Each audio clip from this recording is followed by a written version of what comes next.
अस्सलाम वालेकुम, मैं हूं इंजीनियर असद मुगल। आज के इस वीडियो में हम बात करते हैं कि इंटरनेट की स्पीड क्यों कम हो जाती है। दोस्तों, इंटरनेट की स्पीड तीन वजूहात की बिना पे कम होती है। एक तो जो आजकल आपको पता है कि इंटरनेट का पीछे से गवर्नमेंट की तरफ से कोई मसला बना हुआ है, जिसकी वजह से ओवरऑल सारे मुल्क का ही इंटरनेट काफ़ी स्लो चल रहा है।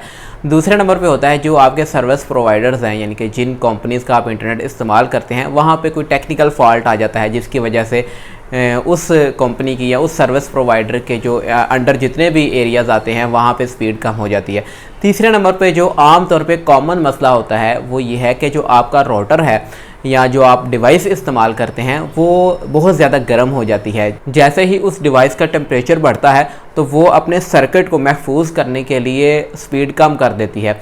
तो आपने करना कुछ यूँ है कि अगर आपकी इस तरह की छोटी डिवाइस है जो कि बहुत ज़्यादा गर्म होती है, अगर आप मुसलसल 2-3 घंटे इस पे इंटरनेट इस्तेमाल करते हैं तो आप इसको चेक करेंगे, हाथ लगा के देखेंगे कि ये काफ़ी ज़्यादा गर्म हो जाती है। और ओवरऑल जो है 4G के सिग्नल अगर पूरे भी आते हैं इसके ऊपर तो फिर भी स्पीड काफ़ी हद तक कम हो जाती है। इसी तरह जो हमारे वाईफाई के राउटर्स होते हैं, जैसे ही ये ज़्यादा गर्म होते हैं तो स्पीड काफ़ी कम आना शुरू हो जाती है, और जैसे ही इनका टेम्परेचर बढ़ता है तो हमें पता नहीं चलता, हम समझते हैं कि शायद पीछे से स्पीड का कोई प्रॉब्लम आया है। हालांकि इन डिवाइसेस का जैसे ही टेम्परेचर बढ़ता है, ये गर्म होती हैं, तो ये अपना डाटा ट्रांसफ़र रेट कम कर देती हैं। बिल्कुल इसी तरह जैसे आप मोबाइल पे कोई हैवी गेम खेलते हैं या मोबाइल को मुसलसल इस्तेमाल करते हैं तो मोबाइल की स्पीड भी कम हो जाती है।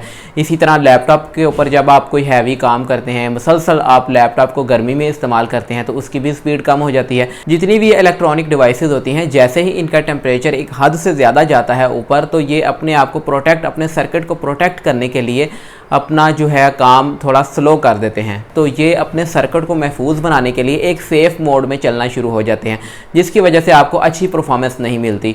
तो जैसे कि मैंने आपको बताया है कि ये अगर आप ये छोटी डिवाइस इस्तेमाल करते हैं तो इसके साथ आपने एक हीट सिंक लगाना है। यहाँ पे आप देख सकते हैं कि हीट सिंक लगाने से पहले आपने ये एक हीट कंडक्टिंग पेस्ट मिलती है, ये आपको किसी भी इलेक्ट्रॉनिक्स शॉप से मिल जाएगी। इस हीट कंडक्टिंग पेस्ट को आपने यहाँ पे पीछे लगा देना है। इस हीट कंडक्टिंग पेस्ट का मकसद ये होता है, जैसे ही आपकी डिवाइस का टेम्परेचर बढ़ेगा या ये ज़्यादा गर्म होगी तो ये प्रॉपर तरीके से इसकी जो गर्मी है ये हीट सिंक तक पहुँचा देगी, और जैसे ही हीट सिंक तक पहुंचेगी तो ये डिवाइस ठंडी हो जाएगी और आपका हीट सिंक जो है वो गर्म हो जाएगा और प्रॉपर तरीके से हीट को बाहर डेसिपेट कर देगा। यहाँ पे आप इसके फिन्स देख सकते हैं, जिसकी वजह से जब एयर इसके अंदर से गुजरती है तो ये ठंडे होते हैं और आपकी ओवरऑल जो डिवाइस है वो ठंडी रहती है। इसके अलावा इसमें आपको एक और फ़ायदा ये मिलता है कि ये जो हीट सिंक है एज आ एंटीना भी काम करता है। जैसे ही आप इसको लगाएंगे तो आप ये फील करेंगे कि आपकी जो डिवाइस है 4G के ज़्यादा अच्छे सिग्नल पकड़ना शुरू हो गई है, क्योंकि इससे सिग्नल की जो स्ट्रेंथ है वो भी थोड़ी बढ़ जाएगी। तो इस तरह आप अपनी डिवाइस के ऊपर ये छोटा सा सिल्वर का हीट सिंक लगा के अपनी डिवाइस की परफॉर्मेंस को काफ़ी हद तक बढ़ा सकते हैं।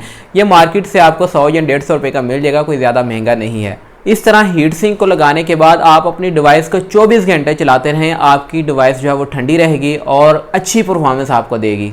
इसी तरह अगर आपके घर में इस तरह का वाईफाई राउटर लगा हुआ है तो उसके ऊपर भी आप थोड़ा बड़ा हीट सिंक लगा सकते हैं, या अगर हीट सिंक आप नहीं लगाना चाहते तो एक छोटा सा फ़ैन 12 वोल्ट का या 9 वोल्ट का आपको मार्केट से मिल जाएगा। क्योंकि इसके साथ जो अडाप्टर लगता है वो 12 वोल्ट या 9 वोल्ट का होता है।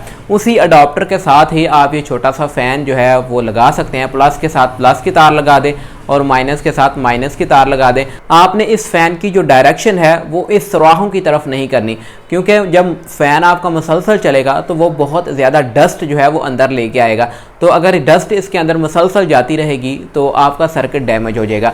तो कोशिश करें कि इसको ऐसे ऊपर ही कहीं लगा दें ताकि डस्ट से आपका जो राउटर है वो महफूज रहे। वाईफाई राउटर के साथ मैं आपको फ़ैन लगाने का ही मशवरा दूंगा, क्योंकि अगर आप इसके ऊपर हीट सिंक लगाते हैं तो आपको पता नहीं चलेगा कि कहाँ से इसकी हीट जो है वो बाहर निकलती है। अगर आप डिवाइस के ऊपर ऐसे ही पेस्ट लगा के तो ऐसे ऊपर रख देंगे तो हो सकता है कि उसकी जो हीट है वो नीचे से बाहर निकलती हो, ऊपर हीट सिंक लगाने का कोई फ़ायदा ना हो। इसलिए कोशिश करें कि इसके ऊपर एक छोटा सा फ़ैन लगा दें। ओवरऑल पूरा रूटर जो है जहाँ से भी उसकी हीट बाहर डेसिपेट होती है वो प्रॉपर तरीके से फ़ैन जो है वो इस रूटर को ठंडा रखेगा। और साथ ही फ़ैन को चलाने के लिए अलहदा से कोई आपको 12 वोल्ट की सप्लाई नहीं देना पड़ती।